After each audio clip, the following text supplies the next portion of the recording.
Hello everyone, today September 7 in 5 minutes with 4 charts. We're going to conclude on the 3 takeaways for markets and the economy over the coming months. So to begin with, if we look at where market stands after already 2/3 of the year behind us, for equity markets, the story is relatively simple.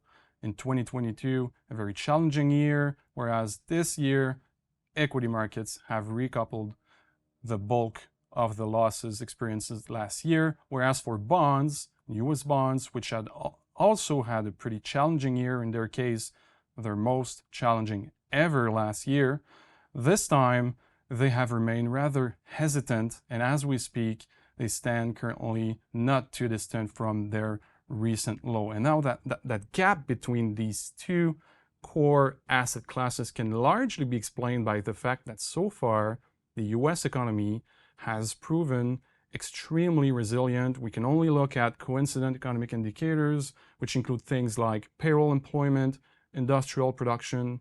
As you can see, frankly, there isn't much negative things to see here. But if we look at leading economic indicators, which are historically the first one to weaken whenever the business cycle is about to turn, what the message we're getting here is that we shouldn't take for granted that economic resiliency.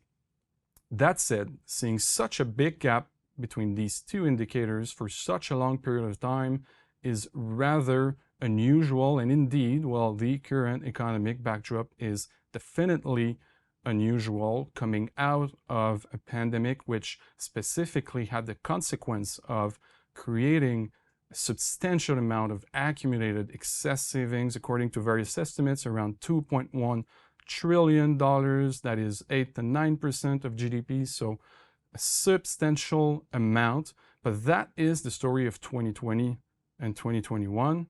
Whereas if you move forward all the way up to today, what you can see is that we have likely just reached a point where the bulk of that excess saving has actually been used to support ongoing spending, such that when you look forward, you can only and reasonably expect consumer spending to start to slow over the coming months. Now, that is for savings and growth, but the key question for financial markets going forward remains to be where inflation will be standing in 12 months from now. And up to now, we have seen quite a substantial slowdown in annual measures of inflation from around 9% back in June last year, all the way down to around 3% more recently. And when we look forward and we try to form reasonable assumptions as to what we can expect, the first observation that we see is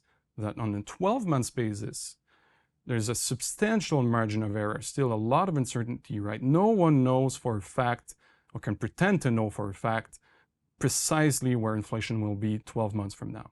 But what we see is that between now and the end of the year, inflation on an annual basis is likely to stagnate between 3 and 4%, and accordingly, we shouldn't expect central banks to change their tone much. They should probably stick to their guns, which doesn't necessarily mean further rate hikes, but at least pushing back against the idea that rate cuts could be imminent.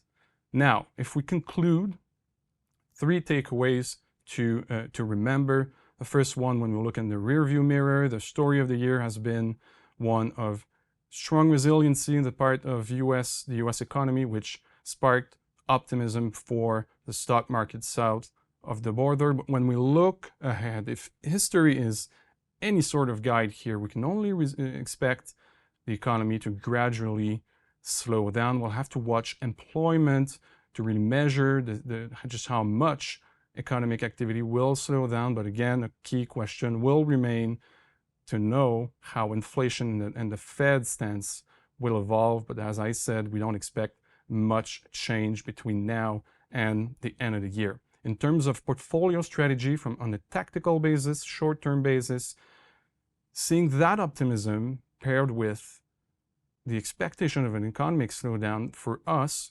argues in favor of a more prudent asset allocation strategy, specifically with a lower allocation to equities in favor of cash, which is yielding risk-free, decent risk-free yields, but also bonds, which we have recently increased with yields near their highest point in 15 years, in 20 years relative to stocks. So although the asset class may remain under pressure for some time, depending on how inflation evolves, ultimately we see bonds deliver their defensive properties if indeed global growth slows down.